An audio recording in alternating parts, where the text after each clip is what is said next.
সুলাইমান নবীর এত পাওয়ার, উনি যখন কোন রাষ্ট্র থেকে আরেক রাষ্ট্রে যাওয়ার জন্য ইচ্ছা করতেন, হাতের আংটির দিকে তাকাইয়া শুধু ইশারা করতেন। ওনার আংটির দিকে ইশারা করতে দেরি সুলাইমান নবীর সিংহাসন 1000 মাইল দূরে এক রাষ্ট্র থেকে আরেক রাষ্ট্রের ভিতরে যাইতে দেরি করত না।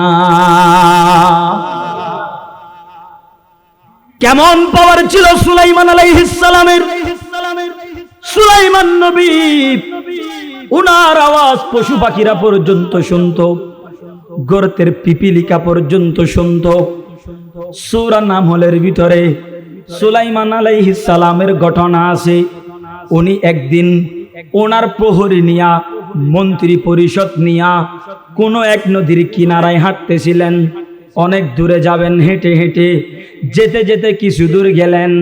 যাওয়ার পর সুলাইমান নবী একটা পিঁপড়ার আওয়াজ ওনার নিজের কানে শুনতেছেন। ওই পিঁপড়া তার বাকি দলবলগুলাকে ডাক দিয়া বলে, ও আমার পিঁপড়ার দলেরা। কোরআন শরীফের আয়াত সূরা নামলের ভিতরে এবার ওই পিঁপড়ার কথাটা আল্লাহ পাক কোরআন শরীফের ভিতরে তুলে ধরলেন। এই পিঁপড়াটা বলতেছে, উদখুলু মাসাকিনাকুম, ও আমার সাথীরা, ও পিঁপড়ার দলেরা, তোমরা তাড়াতাড়ি গর্তের ভিতরে ঢুকে পড়ো। দেখো দেখো সুলাইমান নবী ওনার মন্ত্রী পরিষদ নিয়ে আসতেছে।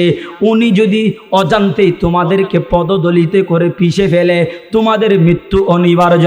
তাড়াতাড়ি তোমরা গর্তের ভিতরে ঢুকে পড়ো। মুসলমান, ওই পিঁপড়াটা এই কথাটা বলতে দেরি হয়েছে। সুলাইমান নবী পিঁপড়ার কথা বুঝতে ওনার 1 সেকেন্ড দেরি হয় নাই। বলেন সুবহানাল্লাহ। পিঁপড়ার কথা বুঝতো সুলাইমান আলাইহিস সালাম। কেমন পাওয়ার! ওই পিঁপড়ার কথা শুনে এবার তিনি রাজপ্রাসাদে গেলেন। যাওয়ার পরে জিনকে ডাকলেন, হে জিনেরা এদিকে আসো। যেই পিঁপড়াটা তার অন্য দলকে বলেছে গর্তে ঢোকার জন্য, তাকে ধরে গর্তের ভিতর থেকে আমার সামনে হাজির করো। সুবহানাল্লাহ বলেন। কয় আমার সামনে হাজির করো। একটা জিন দাঁড়ায়া গেছে। মহামান্য রাষ্ট্রপতি সুলাইমান, দেরি করতে চাই না, আপনার হুকুম হয়ে গেছে, এক্ষুনি যাই গর্তের ভিতর থেকে পিঁপড়াটাকে ধরে নিয়ে আসব। ওই পিঁপড়াটাকে ধরে সুলাইমান নবীর দরবারে হাজির করা হলো। এটা আমার বানানো কিচ্ছা কাহিনী না। সূরা নামল, নামলুন মানেই হলো পিঁপড়া। ওই পিঁপড়ার ঘটনা আল্লাহ পাক কোরআন শরীফের ভিতরে বয়ান করেছেন তা না, বরং ওই পিঁপড়ার নামে স্বতন্ত্র একটা সূরা নাযিল করে দিয়েছে। তাইলে সুলাইমান নবীর কেমন পাওয়ার! তামাম দুনিয়া শাসন করেছেন, তামাম দুনিয়া সফর করেছেন সুলাইমান। উনি বলতেছেন আমার এত ক্ষমতা, কিন্তু মালিকের ডাক যখন আসছে, আমি সুলাইমান আমার ক্ষমতা ব্যবহার করে দুনিয়াতে চিরজীবন থাকতে পারি নাই। সুবহানাল্লাহ বলে না। হে মুসলমান, হযরতে বাদশাহ যুলকারনাইন কেমন ক্ষমতা, কেমন পাওয়ার! তাফসিরে বাগাবী শরীফের ভিতরে লেখা আছে, হযরতে বাদশাহ যুলকারনাইনের একটা ঘোড়া ছিল, ঘোড়া। ওই ঘোড়াটার পিঠের উপরে সওয়ার হয়ে তামাম দুনিয়া তিনি 4 বার সফর করেছেন। বলেন কয়বার? কোন এক রাষ্ট্র না, পুরা দুনিয়া। ঘোড়ার পিঠের উপরে সওয়ার হয়ে পুরা দুনিয়া 4 বার সফর করেছেন। কয়বার? ঘোড়ার দৌড়টা কেমন ছিল জানার দরকার আছে না? ঘোড়াটা দৌড়াইতো কেমন, কি স্পিডে দৌড়াইতো! হযরতে বাদশাহ যুলকারনাইনের ঘোড়া, উনি যখন পিঠের উপরে বসে ওনার হাতে টাকা চাবুক দিয়ে যখন ওই ঘোড়ার পিঠের উপরে আঘাত করতেন, তাফসিরে বাগাবী শরীফের ভিতরে লেখা আছে মুসলমান, প্রতি চাবুকের আঘাতে বাদশাহ যুলকারনাইনের ঘোড়া এমন এমন কদম মারত, প্রতি কদমে ওই ঘোড়াটা 12,000 মাইল প্রতি কদমে অতিক্রম করত। কুজা কারুন, কুজা ফিরআউন, কুজা নমরুদ শুদ্ধ হামা, কুজা কারুন, কুজা ফিরআউন, কুজা নমরুদ শুদ্ধ হামা কুজা শৌকে কে আজ শাহে কুজা তখতে সুলাইমা কুজা শৌকে কে আজ শাহে কুজা তখতে सुलाइमा मौत जिस दिन आ गई है तन बदन सब गल गई मौत जिस दिन आ गई है तन बदन सब गल गई वो खजीना बाला खाना शान शौकत क्या हुई वो खजीना बाला खाना शान शौकत क्या हुई आज পর্যন্ত ফিলিস্তিনের জমিনে যান ফিলিস্তিনের বাইতুল মুকাদ্দাস থেকে 12 মাইল উত্তর দিকে যান একটা শহর আছে ওই শহরের নাম হলো মদিনাতুল ইস্কান্দারিয়া বাদশাহ জুলকরনাইনের নামে নামকরণ করা হয়েছে ওই শহরের নাম ইংরেজরা ওই শহরের নাম দিয়েছিল আলেকজান্ডার সিটি বাদশাহ জুলকরনাইনের নামে নামকরণ ওই শহরের ভিতরে একটা কবরস্থান আছে এখনো পর্যন্ত কবরস্থানের দিকে তাকান আল্লাহু আকবার 48 হাত লম্বা আজও পর্যন্ত একটা কবর আছে ওই কবরটা হলো বাদশাহ জুলকরনাইনের কবর বলেন সুবহানাল্লাহ তাইলে মুসলমান হযরত সুলাইমান হযরত বাদশাহ জুলকরনাইন এত ক্ষমতার মালিক হওয়ার পরেও দুনিয়াতে থাকতে পারেন নাই কথা ঠিক না বেঠিক দুনিয়ার ভিতরে চিরস্থায়ী হতে পারেন নাই আমি আপনি পাওয়ার দেখাই ক্ষমতার পাওয়ার আমি আপনি অহংকার করি টাকা পয়সার অহংকার যেদিন মালাকুল মউত আপনার কাছে আসবে আপনার জান পাখিটা নেওয়ার জন্য আপনার দুনিয়ার কোনো অর্থ সম্পদ আপনার দুনিয়ার কোনো ক্ষমতা কোনো কাজে আসবে না আপনাকে আল্লাহ পাকের অন্ধকার ঘর কবরে নিয়ে যাবে কথা বলেন ঠিক কিনা यहाँ हम सब मुसाफिर है कब्र आखिर ठिकाना है यहाँ हम सब मुसाफिर है कब्र आखिर ठिकाना है कोई आगे रवाना है कोई पीछे रवाना कोई आगे रवाना है कोई पीछे रवाना ला इलाहा आरज़ुरे मोहब्बत ला इलाहा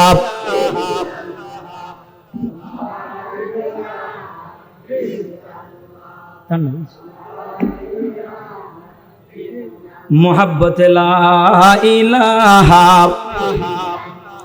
सुब्हानल्लाह वल्हम्दुलिल्लाह ला इलाहा আল্লাহকে ডাকতে দিকে খারাপ লাগে বলেন না জিকির করতে খারাপ লাগে লা ইলাহা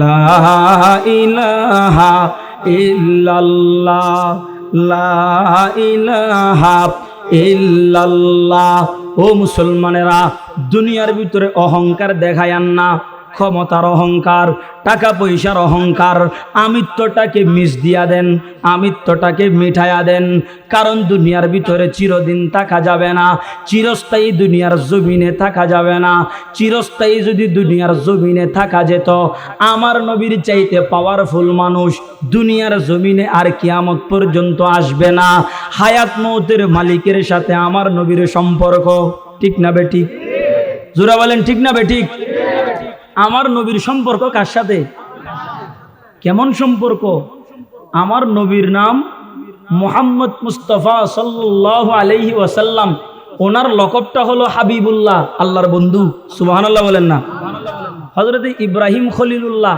ওনার লকব হলো খলিলুল্লাহ খলিল মানিও বন্ধু হাবিব মানিও কিন্তু দুনু বন্ধুর ভিতরে বেশ কম আছে বোঝার দরকার আছে না দুনু বন্ধুর ভিতরে বেশ কম আছে কি বেশ কম ও ভাই জায়গা তো হচ্ছে না আর একটু আগান না একটু আগান একটু একটু সামনে আসেন, মাশাআল্লাহ, আসেন আসেন, বরকতি মজলিস, আল্লাহর পক্ষ থেকে সাকিনা নাজিল হবে।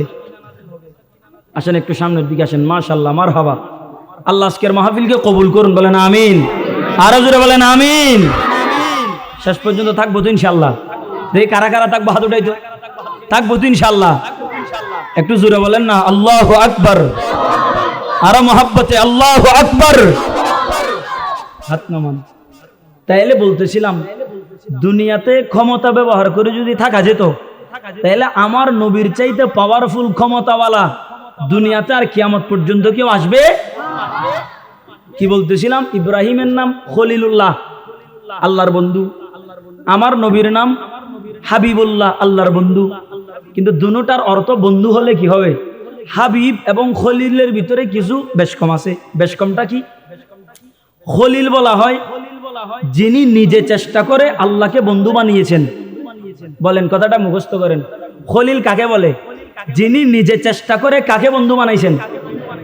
আর হাবিব বলা হয় যাকে আদর করে আল্লাহ নিজেই মহাব্বত করে বন্ধু বানাইছেন। সুবহানাল্লাহর আওয়াজ এত আসতে। আমার নবীজিকে বন্ধু বানিয়েছেন ইচ্ছা করে, চেষ্টা করে কে? আল্লাহ বানাইছেন। তাইলে ইব্রাহিম খলিলুল্লাহ বন্ধু বানাইছেন আল্লাহকে, আর আমার আল্লাহ বন্ধু বানাইছেন কাকে? আমার নবীকে। তাইলে পাওয়ার কার? আমার নবীর বেশি না? হায়াত মৌতের মালিকের সাথে আমার নবীর সম্পর্ক বন্ধু। সেই বন্ধুকে আল্লাহ কি বলে জানেন? ও হাবিব, ইন্নাকা মাইয়িত ওয়া ইন্নাহুম মাইয়িতুন। আপনি আমার যতই বন্ধু হন, একদিন আপনার কাছেও ঠিক এই আজরাইল ফেরেশতা যাবে। সুবহানাল্লাহ বলবেন না? এটা কোরআন শরীফের আয়াত। ইন্নাকা মাইয়িত ওয়া ইন্নাহুম মাইয়িতুন।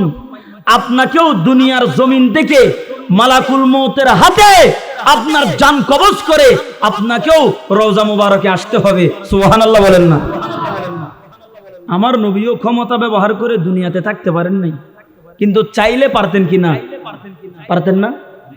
কেমন পারতেন?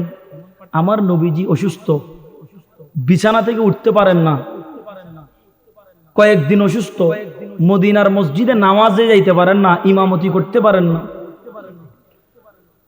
হঠাৎ করে মা ফাতেমা আমার নবীর পাশে বসে বসে খেদমত করতেছেন। আমার নবীর শরীরের ভিতর প্রচন্ড জ্বর, নবীজি শোয়া থেকে উঠতে পারেন না। আমার নবীজির কপালটা ঘামায়, উনি ওনার একটা রুমাল দিয়ে নবীজির গাম মুবারক গুলা মুছেন। কিছুক্ষণ পর মা ফাতিমা রাদিয়াল্লাহু তাআলা আনহা ঘরের দরজার দিকে তাকায়া দেখতেছেন কেউ জানি টক টক করে নক করেন। ঘরের দরজার ভিতরে আওয়াজ। উনি বলেন, আওয়াজ পাওয়ার সাথে সাথে ঘরের দরজায় চলে গেলাম, ঘরের দরজাটা ওপেন করলাম। ওপেন করার পর ঘরের দরজার দিকে তাকায়া দেখতেছি একটা বিশাল আকৃতির মানুষ। তার মাথাটা হলো 7 আসমানের উপরে, তার পাগুলো হলো 7 তবক জমিনের নিচে। কালো বর্ণের একজন মানুষ, যেই মানুষটাকে কোনোদিন মদিনার জমিনে আমি ফাতেমা দেখি নাই, মক্কার জমিনে কোনোদিন দেখি নাই, উহুদের প্রান্তরে, বদরের প্রান্তরে কোনোদিন আমি এই মানুষটাকে নিজের চোখে দেখি নাই। এই মানুষটাকে দেখার পর আমি ফাতেমা ভয় পেয়ে গেলাম, ঘরের দরজাটা বন্ধ করে দিলাম। আমার বাবাকে আবার জিজ্ঞাসা করতেছি, ও বাবা, ইয়া রাসূলুল্লাহ, ঘরের দরজার মধ্যে এটা কোন ধরনের মানুষ? যেই মানুষটাকে কোনোদিন মদিনায় দেখি নাই, তার মাথা হলো আসমানের উপর, তার পাগুলো হলো জমিনের নিচে। ও বাবা, এটা কোন ধরনের মানুষ? এটা কোন জগতের মানুষ? আমার নবী বলেন, ফাতেমা, এটা দুনিয়ার কোনো মানুষ না, তিনি হলেন হাদা মালাকুল মউত। তিনি হলেন মালাকুল মউত। ফাতিমা ফাতিমা দৌড়ে আমার নবীর পাশে গেলেন। ও বাবা, আজকে কয়েকদিন যাবৎ শোয়া থেকে উঠতে পারেন না, এখন কেন মালাকুল মউত আসবে? আমি ঘরের দরজা খুলব না। এমন সময় কেন মালাকুল মউত আসবে? তাকে আমি ঘরের মধ্যে আসতে দিব না।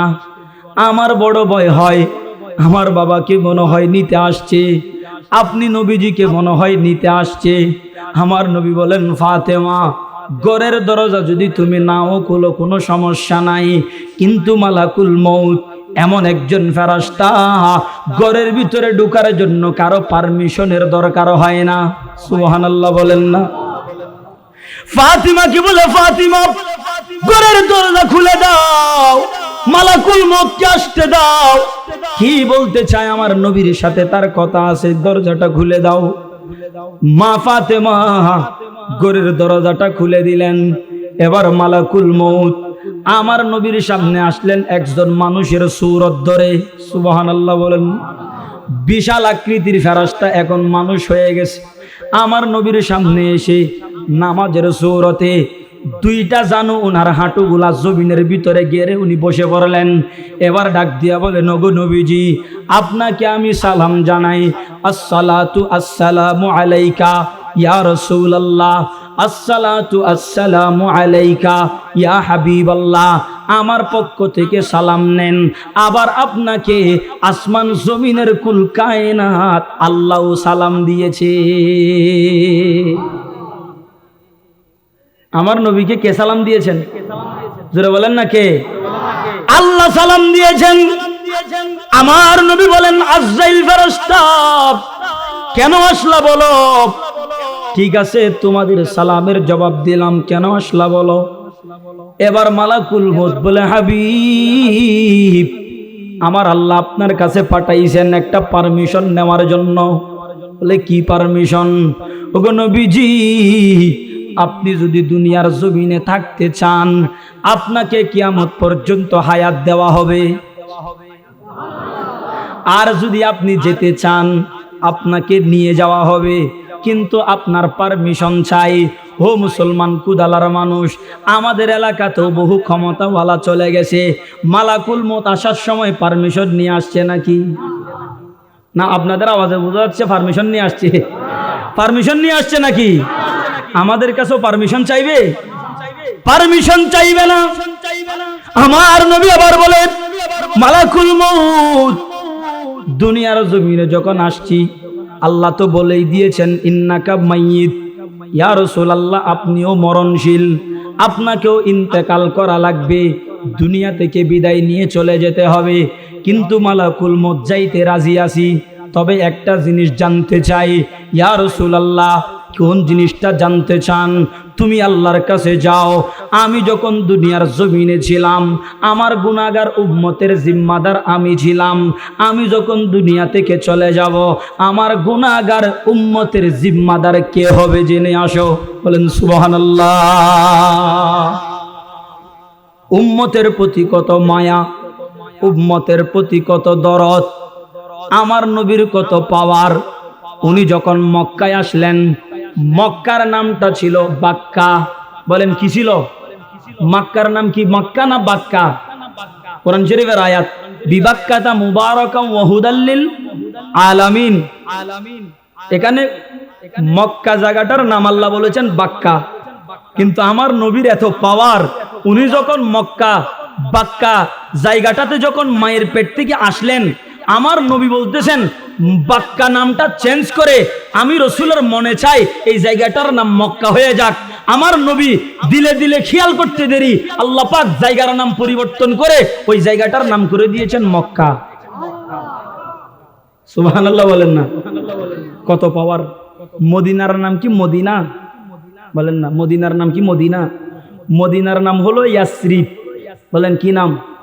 আরো জোরে বলেন কি নাম? মদিনার নাম হলো ইয়াসরিব। কিন্তু আমার নবী যখন মদিনায় গেলেন, ইয়াসরিব নামক জায়গাটায় গেলেন, ওই জায়গাটার কত সুন্দর নাম হয়ে গেছে মদিনা। ইয়াসরিব নামে তুমি ছিলে অলক্ষণের দেশ, বড়ই মারাত্মক যে ছিল তোমার পরিবেশ। গজল আছে না?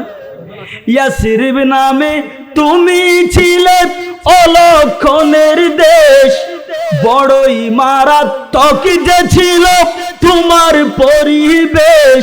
আর নবীর চুয়া পেয়ে তুমি সোনার মদিনা, নবীর ছোঁয়া পেয়ে তুমি সোনার মদিনা, সব বলিব কিন্তু তোমায় বলতে পারি না, সব বলিব কিন্তু তোমায় বলতে পারি না। আপনাদের কি খারাপ লাগতেছে?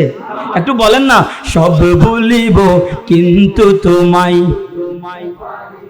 এই আওয়াজে মানি না মদিনার প্রেমে? একটু বলেন না, সব বলিব কিন্তু তোমায় বলিনি, ভুলবো না, ভুলতে পারি না, ভুলিনি, ভুলবো না, ভুলতে পারি না, সব বলিব কিন্তু তোমায় বলতে পারি না, সব বলিব কিন্তু তোমায় বলতে পারি না। সোনার মদিনা আমার প্রাণের মদিনা, সোনার মদিনা আমার প্রাণের মদিনা, সব বলিব কিন্তু তোমায়। তাইলে আমার নবীর পাওয়ার কত! ইয়াসরিব নামক জায়গাটাই যখন আমার নবী গেলেন, ওই জায়গাটার নাম পরিবর্তন হয়ে জায়গাটার নাম হয়ে গেল মদিনা। সুবহানাল্লাহ বলেন না? আমার নবীর কত পাওয়ার! এবার দেখেন, মালাকুল মউতকে বলতেছে, আজরাইল ফেরেশতা আল্লাহর কাছে যাও, আল্লাহকে জিজ্ঞাসা করে আসো আমার গুনাহগার উম্মতের জিম্মাদার কে হবে। মালাকুল মউত দৌড়াই গেলেন আল্লাহর কাছে, ওগো মালিক, আপনার হাবিব বলেছেন আসবেন, ঠিক আছে, তবে তার গুনাহগার উম্মতের জিম্মাদার কে হবে আপনি বলেন। আল্লাহ বলে, মালাকুল মউত আমার বান্দার কাছে গিয়া, আমার বন্ধুর কাছে গিয়া, আমার হাবিবের কাছে গিয়া সুসংবাদ জানায়া দাও, কিয়ামত পর্যন্ত যত গুনাহগার উম্মত গুনাহ করার সাথে সাথে তওবা করতে পারবে, আমার নবীর সুন্নাতের উপরে জীবন যাপন করতে পারবে, ওই গুনাহগার উম্মতের জিম্মাদার স্বয়ং আমি আল্লাহ হয়ে গেলাম। मुहम्मद ने आकर कुफर को मिटाया, मुहम्मद ने आकर कुफर को मिटाया, मुहम्मद ने आकर कुफर को मिटाया। আমার নবী দুনিয়ায় আসার পরে কুফরটাকে মিটায়া দিয়েছেন, মিথ্যাকে দুনিয়ার মানচিত্র থেকে মিটিয়ে দিয়েছেন। আমার নবীর কত পাওয়ার! আমার আল্লাহ বলেন, হাবিব আপনি টেনশন করিয়েন না, আপনি আমি আল্লাহর মেহমান হয়ে যান, কিয়ামত পর্যন্ত আপনার গুনাহগার উম্মতের জিম্মাদার আমি আল্লাহ হয়ে গেলাম। এবার মালাকুল মউত আসছে, হাবিব টেনশন করার দরকার নাই, আপনার গুনাহগার উম্মতের জিম্মাদার আল্লাহ হয়ে গেলেন। আমার নবী বলেন, মালাকুল মউত এবার পারমিশন দিলাম, আল্লাহর কাছে আমাকে নিয়ে যেতে পারো। এই পারমিশন যখন পাইলেন, মালাকুল মউত আমার নবীর সিনা মুবারকের উপরে ওনার ডান হাতটা রাখলেন। আমার নবী আবার চিৎকার করে বলেন, ও মালাকুল মউত, আমার সিনার উপরে কি রাখলা বলো? আমার মনে হয় আরব দেশের উহুদ পাহাড়টা আমি নবীর সিনার উপরে তুলে দিছ, বদরের বিশাল বড় পাহাড়টা আমি নবীর সিনার উপরে। না না, উহুদ পাহাড় আপনার সিনার উপরে তোলা হয় নাই, বদরের পাহাড় আপনার সিনার উপরে তুলে দেওয়া হয় নাই। নবী গো, আপনার সিনার উপরে আমার মুবারক ডান হাতটা রাখলাম। বলেন সুবহানাল্লাহ। ও খুদালার মানুষেরা, আমার নবীজি যদি দুনিয়া থেকে যাওয়ার সময় ওনার যদি মনে হয় যে সিনার উপরে পাহাড় তুলে দেওয়া হচ্ছে, আমি আপনি নাফরমান, ও যুবক ভাইয়েরা, আল্লাহ বলতে চিনি না, রসুল বলতে চিনি না, কোরআন বলতে চিনি না, গুনার আড্ডাখানায় আমাদের জীবন। আল্লাহ পাক যদি আমাদের অন্তিম মুহূর্তে মালাকুল মউতকে যদি আমাদের কাছে পাঠাই জান কবজ করার জন্য, কত কষ্ট হবে, কত কষ্ট হবে। নাফরমানি ছেড়ে দাও, গুনাহ ছেড়ে দাও, চুলের স্টাইল ইহুদিদের মতো মাথার চুলগুলা চাইছা মাথার উপরে কবর বানায় রাখছে। কবর, ও দুস্থ, মাথার চুল কেন কবরস্থানের মতো কবর বানাইলা? বলে হুজুর এটা কোনো কবরস্থানের কবর না, এটা হলো মাসি কাটিং। বলেন এটা কি কাটিং?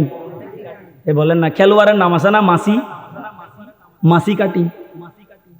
এর নাম বলে মেসি, আমি বলি মাসি। আর একজনের চুলগুলা ভালো মতো চাইছা মাথার উপর ইন্দুরের লেজ বানাই রাখছে। কিরে ভাই, মাথার চুলের অবস্থা কেন বান্দরের মতো, টিকটিকির মতো? বলে হুজুর এটা কোনো টিকটিকি না, এটা হলো টিউমার কাটিং। এক খেলোয়াড়ের নাম আছে কি? টিউমার। হদে নিউমার। দেখুন না, খেলোয়াড়ের নাম গুটগুটে মুখস্থ, ঠিক না বে ঠিক? মুখস্থ। এখন যদি ফোঁসাল লই গুরু গুরু ফুয়া মোবাইল চিবে ফোঁসাল লইলে হবু অফুত খ আমেরিকার প্রেসিডেন্ট এখন জিবে আসিবের আগে হন আসিল, কিন্তু এখন ডান্স গুরু হবু দে, ইবের নাম হইল ডোনাল্ড ট্রাম্প। বলেন কি নাম? Donald Trump. মুখস্থ। ইহুদি খ্রিস্টান খেলোয়াড়ের নাম মুখস্থ। জিজ্ঞাসা করেন পটিয়া মাদ্রাসার বাণীর নাম বলো, পটিয়া মাদ্রাসার প্রতিষ্ঠাতার নাম বলো, পেটের উপরে পাড়া দিলেও নামটা বলতে পারবে না, ঠিক না বে ঠিক? হাটাজারের বাণীকে বলতে পারবে না। ও ভাই, কপাল পোড়া জাতি আমরা। চারজন বড় সাহাবীর নাম বলো, বলতে পারবে না। চারজন বড় ইমামের নাম বলো, বলতে পারবে না। চারজন বড় আলেমের নাম বলো, বলতে পারবে না। কিন্তু জিজ্ঞাসা করে দেখেন ইহুদি খ্রিস্টান নাফরমান খেলোয়াড়দের নাম লাগাতার অনর্গল ঘন্টার পর ঘন্টা মুখস্থ বলতে পারবে, ঠিক না বে ঠিক? খেলোয়াড়ের নাম বলতে পারে, কিন্তু চারজন নবীর নাম বলতে বললে পারবে না। চারজন সাহাবীর নাম বলতে বললে পারবে না। গান ফসাল না, গোট গোটে গান গোড়া ফাঁস কোলার মুখস্থ নাই দিব দে, লঙ্গি ডান্স, ঠিক না বে ঠিক? গানের আড্ডা খানা, এগুলোর দিকে আমরা বুকে হাত দিয়া বলেন যদি হইতো দে হয় এটা খুদালা জলের ভিতরে গো কনসার্ট হবো, মমতা জাফা আইবু, ওনারা বুকে হাত দি হন এডে যেটা মানুষ ইয়াতুন 100 গুণ বেশি হইতো না, হইতো এ হন না, ওইতো না, হইতো ওইতো কসম করে হইতে জমাই। কিন্তু ওই যে মাহফিল দে ওদের এটা হুজুরের ওয়াজিং ফত্তিন উনি দিনেরই, ঠিক না বে ঠিক? কথা বলেন ঠিক না বে ঠিক? তাইলে আমাদের ঈমান, আমাদের আমল, আমাদের তাহজিব তামাদ্দুন এত অধপতন, আমাদের জীবন বৃত্তান্ত আখলাক চরিত্র নষ্ট হয়ে যাওয়ার কারণে ইহুদি খ্রিস্টান নাফরমানেরা আমাদের আলেমদেরকে জেলখানায় বন্দী করে রাখে, ঠিক না বে ঠিক? আমাদের কারণে, আমাদের কারণে ছেলে মেয়েকে কি শিখাচ্ছেন? আগে আর দাদি নানি হলো গুমুতুন তুলি লাড়ি গুলোই কত ফজরের মক্তব্য জালি জানুয়ারি লাড়ির বাড়ি চোখ খসালি হসালি গুমুতুন উড়ি সিরে গলই দূর মসজিদে মসজিদ, ঠিক না বে ঠিক? কিন্তু এখন ইন আছে না, দিনত 10টা বাজে লেড়াতুন তুলি কত ফুট চলো অলগো দর্জি গিয়ে গই কিন্ডার গার্ডেনত মাও গেই ফুয়াও গেই, ঠিক না বে ঠিক? আমাদের অবস্থা, আমাদের চরিত্র, আমাদের সমাজ কি শিখাচ্ছে? আপনার বাচ্চাকে কি শিখাচ্ছে আপনারা জানেন?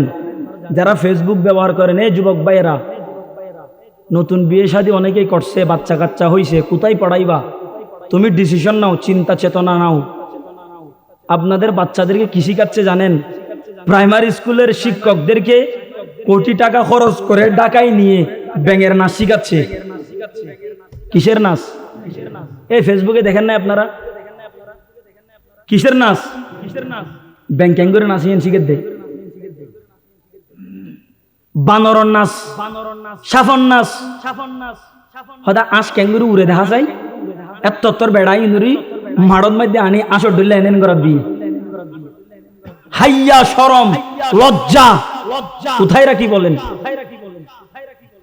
আর এক জায়গায় দেখলাম মেয়েদেরকে ডিমবাজি শিখাচ্ছে। কি বাজি? ডিমবাজি, আলুবাজি। ডিমবাজি আর আলুবাজি ইবজ্ঞ ফন্নাইয়া আলুবাজিদের ডিমবাজি ফিডে বানানো নিশি কেন দেখুন না।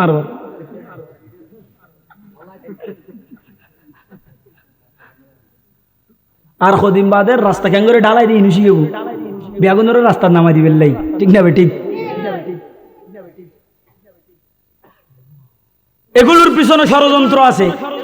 কি ষড়যন্ত্র জানেন?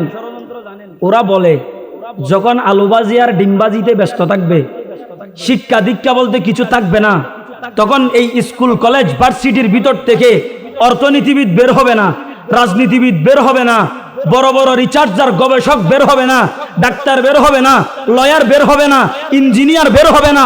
জাতি যখন মূর্খ হবে তখন এই জাতিকে শোষণ করে খাওয়া সম্ভব, ঠিক না ভাই? ঠিক। এটা ইহুদি খ্রিস্টানদের চাল, এটা আপনারা বুঝেন না।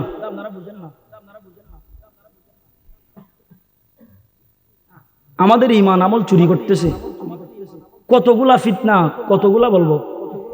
আর একটা দল আছে, নাম দিছে আহলে কোরআন। বলেন কি নাম? এদের থিওরি কি জানেন? প্রথমে মধু খাওয়াচ্ছে, বলে কোরআন মানি, রসুলের হাদিসের দরকার নাই।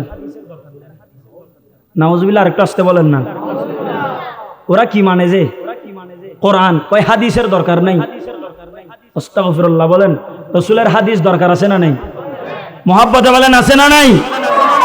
রসুলের হাদিস যদি বাদ দেন, আপনার কোনো আমলের অস্তিত্ব থাকবে না। যেমন আপনাদেরকে উদাহরণ দিয়ে বলি, অনেক জায়গায় বলেছি আমি।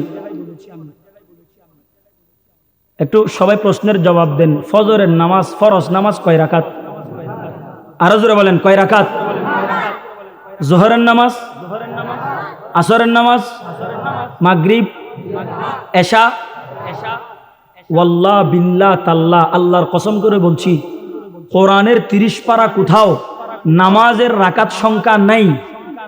রাকাত সংখ্যা হুজুর কোরআনে যদি না থাকে তাহলে কেমনে পড়ি? কোরআনে কি আছে? কোরআনে আছে ফজরের নামাজ পড়ো, কোরআনে আছে জোহরের নামাজ পড়ো, কোরআনে আছে আসর পড়ো, কোরআনে আছে মাগরিব পড়ো, কোরআনে আছে এশা পড়ো, কোরআনে আছে তাহাজ্জুদ পড়ো, কোরআনে আছে চাশত পড়ো, কোরআনে আছে ইশরাক পড়ো, কোরআনে আছে আওয়াবিন পড়ো। কোন ওয়াক্তের নামাজ কত রাকাত এটা কোরআনে নাই। কোরআনে না থাকলে কি হবে?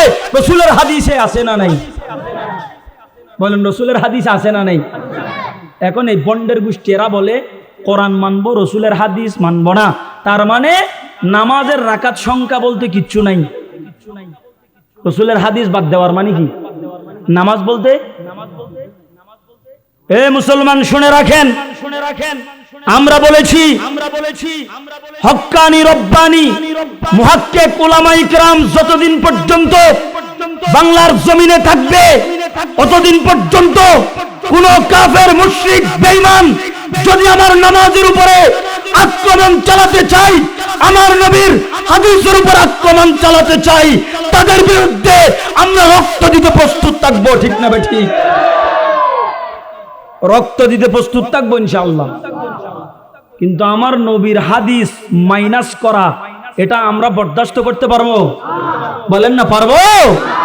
বরদাস্ত করতে পারবো না। আমার নবীর হাদিসের উপরে কেউ হাত দিতে চাইলে তার হাত ভেঙে দেওয়া হবে। আমার নবীর নামাজের উপরে কেউ আঘাত করতে চাইলে তাকে বাংলার জমিন থেকে ইন্ডিয়াতে পাঠিয়ে দেওয়া হবে। বাংলাদেশে তাদের স্থান হবে না, ঠিক না ভাই? ঠিক। এদেশে তাদের স্থান হবে না। রাসূলের হাদিস কিয়ামত পর্যন্ত থাকবে কি থাকবে না? জোরে বলেন, থাকবে কি থাকবে না? আর একটা দল আছে, নাম হলো হিজবুত তাওহীদ। বলেন কি নাম?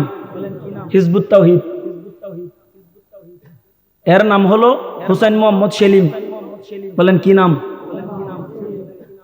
মাথার চুলগুলা ডাইরেক্ট মাসি মার্কা, মুখের ভিতরে দাড়ি, ইন্দি সেরিফাল দি সাঁসিয়ে ই দিক করে রেখি উন্দু রাখাবিলি দিন দিয়া, ঠিক না বে? ঠিক। হুসাইন মোহাম্মদ সেলিম, এদের প্রতিষ্ঠাতার নাম হলো বায়েজিদ খান পন্নী বিরিখুর। কি খুর? ইদাজ নেবে না আবুল বিরি টেন্টু। এদের থিওরি কয় ছেলে মেয়ে সমান সমান, ছেলেরাও আপনার মঞ্চে বক্তব্য দিতে পারবে, মেয়েরাও মঞ্চে এসে একসাথে বক্তব্য দিতে পারবে, পর্দা বলতে কিচ্ছু নাই। বলেন পর্দা আছে না নাই? মোহাব্বতে বলেন না, পর্দা আছে না নাই?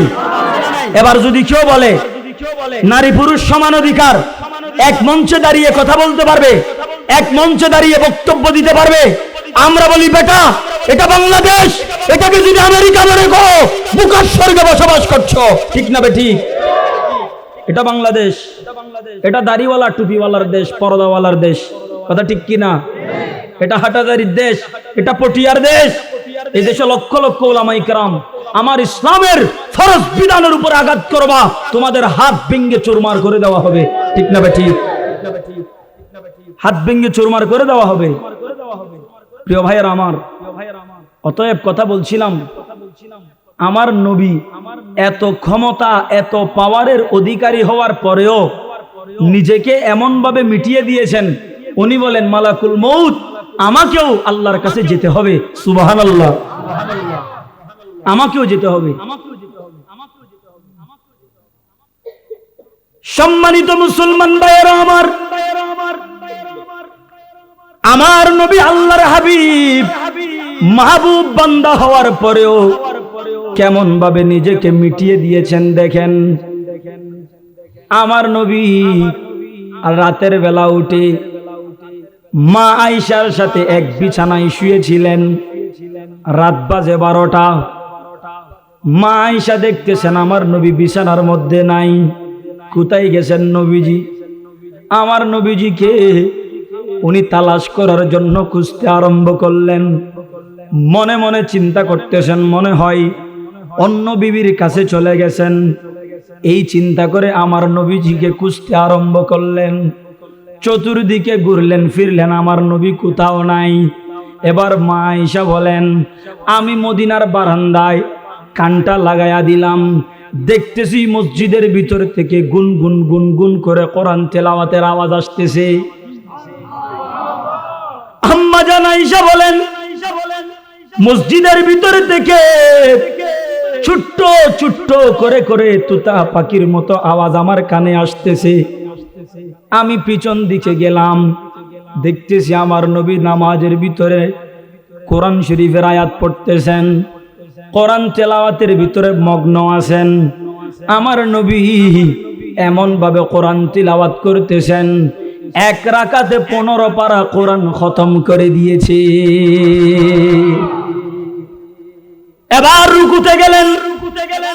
মা আয়েশা বলেন, আমার নবী রুকুর ভিতরে এত বেশি করে তাসবিহ পড়তেছেন, রুকু থেকে উঠেন না। 1000 বার সুবহানাল্লাহ সুবহান রাব্বিয়াল আযীম তাসবিহ পড়ার পরে অনেকক্ষণ রুকু থেকে উঠলেন। উঠে তিনি সিজদায় গেলেন। সিজদার ভিতরে তাসবিহ পড়তেছেন, সুবহান রাব্বিয়াল আলা। এভাবে তিনি তাসবিহগুলা পড়তেছেন, আল্লাহর জিকির করতেছেন। আমার নবীর জবান মোবারক দিয়া জিকিরের আওয়াজ। কিছুক্ষণ পর তাকায়া দেখতেছি নবীজির আওয়াজ নাই। আমার নবীজি সিজদা থেকে উঠেন না, নবীজির মাথা মুবারক সিজদা থেকে উঠান না।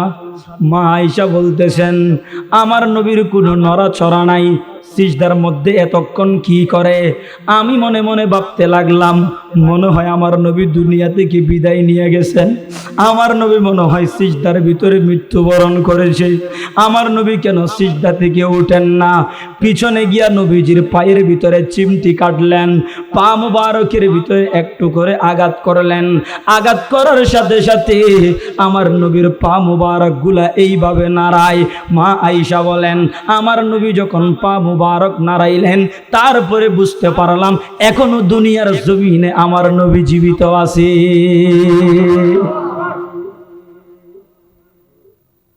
কেমন ইবাদত করেছে মুসলমান, কেমন ভাবে নিজেকে মিটায়া দিছে।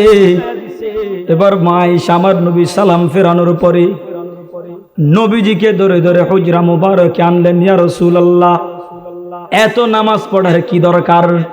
আপনার তো আগের সমস্ত কিছু মাফ, পরের পুরা জিন্দেগি আপনার জন্য মাফ। আপনি হলেন মাসুম, আপনি হলেন নিষ্পাপ, আপনার কোনো গুনাহ নাই, কিন্তু এত নামাজ পড়ার কি দরকার, এত ইবাদত করার কি দরকার?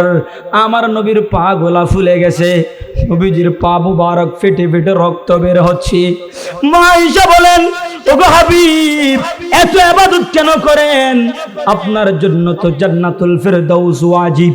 আমার নবী বলেন, আয়েশা, আল্লাহ যে আমাকে দয়া করে মায়া করে হাবিবুল্লাহ বানাইছেন, মেরাজে নিয়ে গেছেন, জান্নাত দেখাইছেন, জাহান্নাম দেখাইছেন, আরশ কুরসি লৌহ কলম দেখাইছেন, সমস্ত নবীদের সরদার বানাইছেন, তামাম জগতের জন্য রহমত বানাইছেন, হাউজে কাউসারের মালিক বানাইছেন, জান্নাতের চাবি আমাকে দিছেন, আমার উম্মতের জিম্মাদার বানাইছেন, আমার মাধ্যমে কোরআনুল কারীম পাঠাইছেন, আমাকে শেষ নবী হিসেবে পাঠাইছেন, আমাকে বাইতুল মুকাদ্দাসে ইমামতি করার মতো সুযোগ দিয়েছেন। যেই মালিক আমাকে এতগুলা সুযোগ দিয়েছে, আমি কি সেই মালিকের শুকরিয়া আদায় করব না? আমি কি সেই মালিকের শুকরিয়া আদায় করব না? এবার মা আয়েশা বলেন, ও জগতের মুসলমান, যদি আমার নবীর নিষ্পাপ আর মাসুম হওয়ার পরেও আল্লাহর শুকরিয়া আদায় করতে গিয়ে এত ইবাদত করেন, আমি আপনি সলিমউদ্দিন কলিমউদ্দিন, ও মুসলমান, এক ওয়াক্ত নামাজ পড়ে না, নামাজ পড়ে না এক ওয়াক্ত, বিড়ি টানে 5 ওয়াক্ত, ঠিক না বেঠিক? গাঞ্জা খাই 5 ওয়াক্ত, আছে না নাই? আমাদের নাম মুসলমান। নিজের চলাফেরা দেখলে এমন ভাব দেখায় যে আমার চাইতে বড় হাজি সাহেব, গাজী সাহেব, নামাজি দুনিয়াতে আর কেউ নাই, ঠিক না বেঠিক? কিন্তু আজি সাহেব সুদূর হাতাত 1 নম্বর নাম আছে না নাই? ও অকথা হইলে বোধজনে বেজার হয়ে যাবি, অকথা বেজার হইলে অন গই, দতার একবার দিলি দন গই, নদিলি নদন গই, হক কথা বলার দরকার আছে না নাই? জোরে বলেন, আছে না নাই? এখন এগুলোর ওয়াজ করা যাবে না। সুদের কথা, ঘুষের কথা, দুর্নীতির কথা, এগুলো বললে আপনি দেশ বিরোধী, আপনি জঙ্গি। এই দেশটা ওদের বাপদাদার, এখানে আমাদের কোনো হক নাই। আমি বলি যে বেটা, এই দেশটা যদি তোর বাপদাদার হয়, এই দেশটা আমার আগেকার পূর্বপুরুষদের, ঠিক না বেঠিক? ভারতবর্ষ কারা স্বাধীন করেছে জানেন আপনারা? ইতিহাস।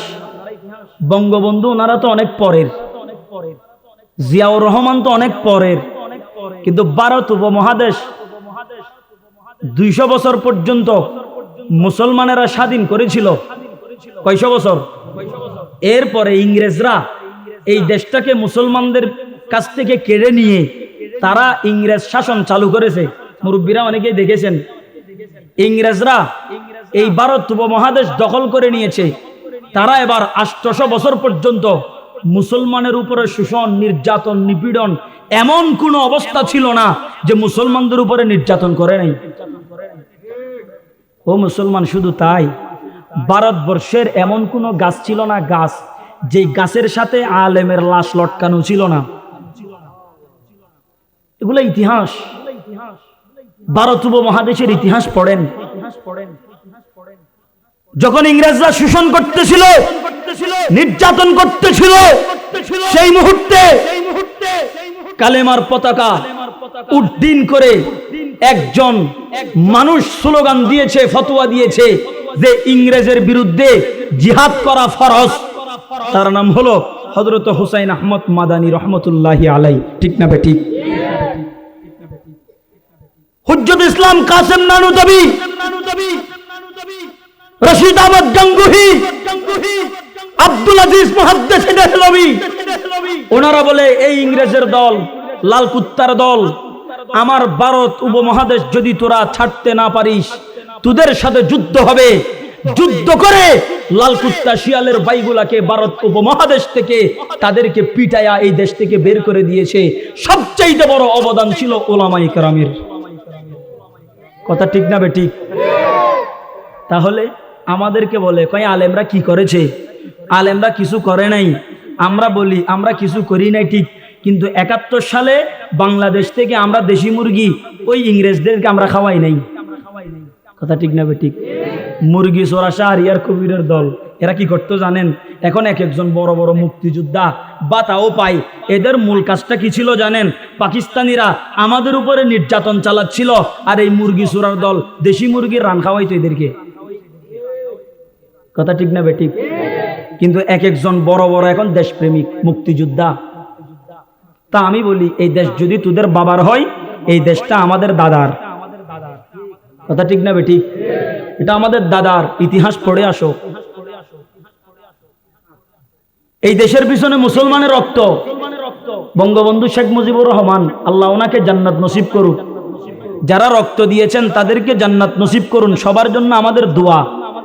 বঙ্গবন্ধু যখন ভাষণ দিচ্ছিলেন 7ই মার্চ, উনি কি বলতেছিলেন? রক্ত যখন দিয়েছি, রক্ত আরো দেব, এদেশের মানুষকে মুক্ত করে। এরপর একটা নহর দিয়া বক্তব্যের পরে ছাড়বার পর আর কেমন নাই ইনশাআল্লাহ গো নাই। এটা নমাতে রক্ত যখন দিয়েছি, রক্ত আরো দেব, এদেশের মানুষকে মুক্ত করে ছাড়বো ইনশাআল্লাহ। এবার বলেন, বঙ্গবন্ধুর মুখে ইনশাআল্লাহ, যিনি ইনশাআল্লাহর হিম্মত নিয়ে দেশ স্বাধীন করার জন্য ডাক দেয়, উনি কি মুসলমান না কাফের? জোরে বলেন, মুসলমান না কাফের? মুসলমান।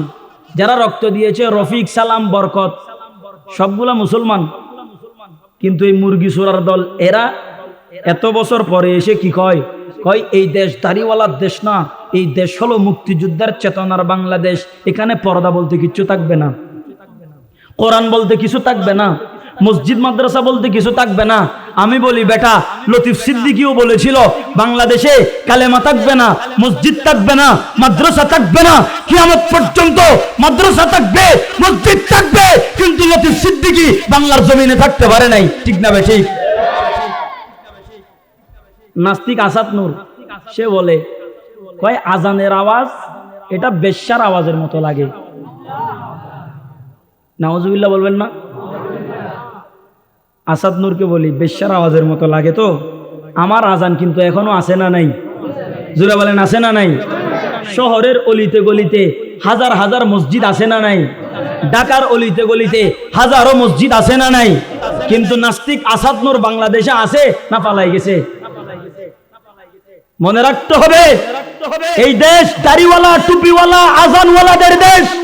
এই দেশে নাস্তিক মুর্তাজারা আজানের বিরুদ্ধে কথা বলে বাংলার জমিনে থাকতে পারবে না। কথা ঠিক না বে ঠিক? অতএব ইসলাম ছিল, আছে, কিয়ামত পর্যন্ত থাকবে ইনশাআল্লাহ। থাকবে কি থাকবে না? ও কুদালার মানুষ, ভালো করে শুনেন। তাহলে হক কথা, আমাদের সমাজে বড় বড় মুসলমান আমরা, কিন্তু সুদের খাতায় আমাদের নাম সবার আগে আছে না নাই? বলেন, আছে না নাই? এক মসজিদ নতুন ইমাম আসছে। ইমাম সাহেব এসে প্রথম জুমা বয়ান করতেছেন, সুদ হারাম, সুদ খাওয়া যাবে না, সুদখোরদের বিরুদ্ধে উনি বয়ান করলেন। মসজিদের মুসল্লি বিয়াগুন গিয়ে গুই নামাজের পরে মুরব্বী মানুষ মসজিদের খোনা দি বই দেখি একখানা পরে যেতে বিয়াগুন গিয়ে গুই আইসি ইমাম সাহেব, উজুর অনে আইসুন্দে মাত্র আজিয়ে প্রথম জুমা অনে আর বিরুদ্ধে কিনলে ওয়াজ করিলেন হন হুজুরে হয় দেখো অনেক হন আমি মসজিদের সভাপতি। ঠিক না ভাই? ঠিক। মসজিদের সভাপতি অথবা ভুলো গিয়ে বেচারা ইমাম সাহেব মানুষ ফেট্ট সালাম করিব সরি গান খাবি লাফাসানো যদি হয়তো আগামী শুক্রবার তুমি আরো বাজে সুদূর ওয়াজ করতেন না অনে যে সুদ খনে নাই না জানি হয়তো আচ্ছা ঠিক আছে তৈলি আগামী শুক্রবার তো হইবে তো হয়তো না ইবে সাবজেক্ট ইবে বাদ ও ভাই বাদ দিবেলেই ইমাম এই সভাপতি খুশি আর নহবু সৌরি ঠিকই আছে। তো ফরজ জুমা সুদূর বিষয় বাদ, ফরজ জুমা ওয়াজ শুরু করে যদি ঘুষ সম্পর্কে কি সম্পর্কে ও এলাকার মানুষ গিয়ে গুই সভাপতিও নাই মানুষ আরোগ্য বইতে কি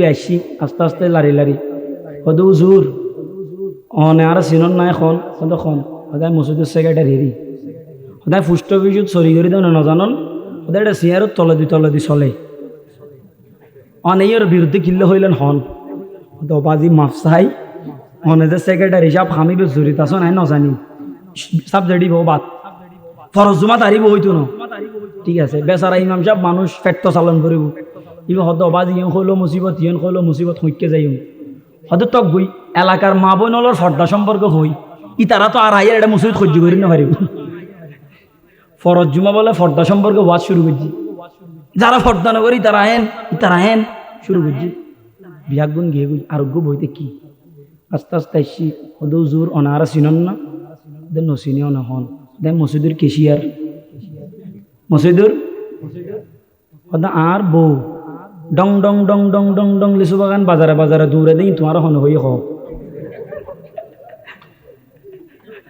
কথা ঠিক না বে ঠিক হদা আর মেফক বেফরদা বারে বারে দৌড়ে দিয়ে হন হই হোক হদা অনেক কেশিয়ার অবাদি টিয়া বিয়া কোন তখন রাতত সভাপতি সেক্রেটারি খুশি হইল কেশিয়ারত তালা যদি নখুলে দেয় মৎস্য মরণ ফুরিব তো অভাব ফরদার ওয়াজ অবাদ ফরজ জুমাত তো আর করতাম না এখন এই বেচারা ফজ্জি ফাড়া উতর মাঝ দি হুটকে দেব বেলা বেচারা চিন্তা করো তো অবাজ ইয়েন হইল সমস্যা ইয়েন হইল সমস্যা উইয়েন হইল সমস্যা হয়তো ফরজ জুমাত তো আর বাংলা তো করছুম ডাইরেক্ট আরবিত করছুম দে খনিকে নবুজা মানে খন বাসাত আরবিত ওয়াজ করছুম দে ফরজ জুমাত আসছি ওয়াজ শুরু করবে এর আগে সভাপতি আছে সেক্রেটারি আছে ইতারা বেগুন আছে ইতারা রহদ ওয়াজে আরবিত ওয়াজ করছুম ওনারা ডর করি করে আমিন হইউন কি হইবেন দে আমিন হইউন এবার ইমাম সাহেব বলো ওয়াসিয়ার বইয়ের শুরু করছি আরবির উঠিয়া ও আল্লাহ যারা সমাজত সুদ খায় ইতারার উদ্দে টাঁড়া করক ঠিক না বে ঠিক এই না আরবিত খদ দে এবার সভাপতি সাহেব কথা আমিন ফর আবার হদ আল্লাহ যারা ঘুষ খাই তার উদ্দে টাঁড়া করুক সেক্রেটারি আরো জুড়ে হয় আমিন আরবিত খদ দিয়া নত বুঝের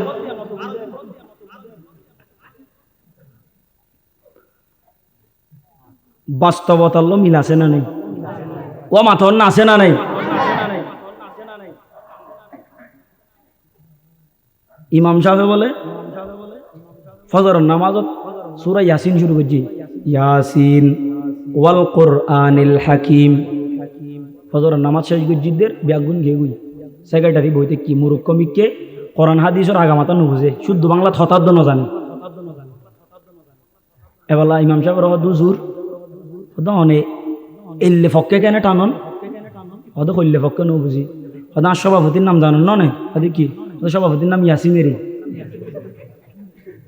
সভাপতির দাদার নাম জানন হয়তো কি হাকিম হয়তো অনেক সভাপতির নাম হইলেন তার দাদার নাম হাকিমি হেনু হইলেন আয় নাম ফসি গে দি আর নাম ঘটে নামাজও তার নাম ঘটে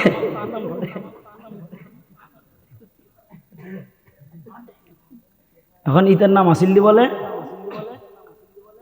সেক্রেটারি নাম আসিল্লে আদর কি নাম খন না কি নাম আদর ফরত দি চিন্তা করে তো অবাজি ওদে বুলি গিয়ে দি অনর নামও হইম আগামী হালে ফজরত হইবে তো আসা হইম ফরত দিন বলে ফজর নামাজত ঈদের ইমাম যাবে শুরু করছি ইয়া আদর এটা কোরআন শরীফ আদর নাম কোনো শব্দ নাই কিন্তু বানায় বানায় ফরত দে ইয়া আদর আন্তা কালবুন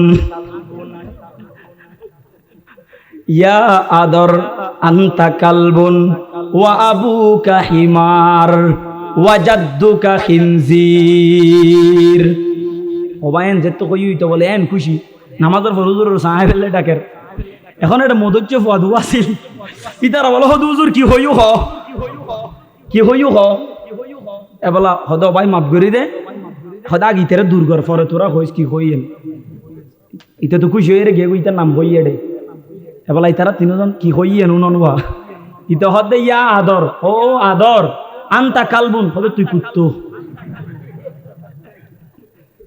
তুই কি যেটা গিয়ে এটা তিনজন এক করা হাজ করে আর বাবিতে বললে বেশি ক্যারামিককে বেশি জারবো